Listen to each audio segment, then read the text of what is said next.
সবার প্রথমে আইব্রোটা করে নিতে হবে। আইব্রোটাকে ভালোভাবে আমি এখানে শেপ দিয়ে তুলির সাহায্যে আইব্রোটা রেডি করে নিয়েছি।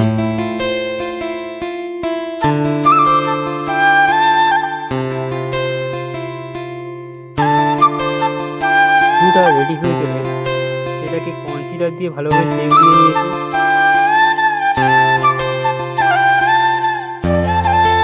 প্রথমে ভ্রুর নিচের লাইনটা এবং পরে ভ্রুর উপরের লাইনটা ভালোভাবে কনসিলার দিয়ে সমান করে নেব।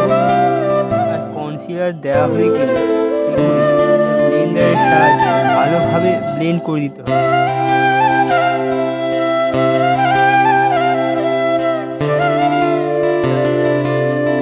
এটা ব্লেন্ড করে দিয়ে একটা সেটিং পাউডার দিয়ে ভালোভাবে সেট করে নেব কনসিলারটা।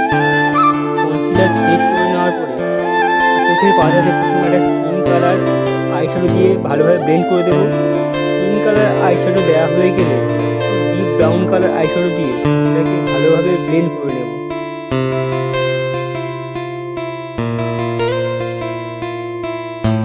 আইশ্যাডো দুটো ভালোভাবে ব্লেন্ড হয়ে গেলে আইশ্যাডোর উপরে একটা শিমার কালার নিয়ে ভালোভাবে ব্লেন্ড করে দিয়েছি। আমি এখানে সোনালি কালারের শিমারটা ইউজ করেছি।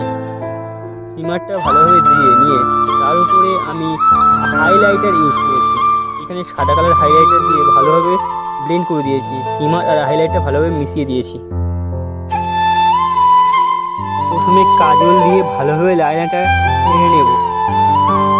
সমানভাবে এই চোখেও আমি কাজল দিয়ে লাইনারটা টেনে নেব।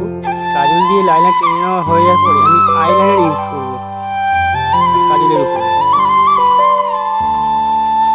চোখের উপরের পাতাটা রেডি করে নিয়ে আমি নিচের পাতার জন্য কিছুটা লুজ পাউডার দিয়ে দেবো।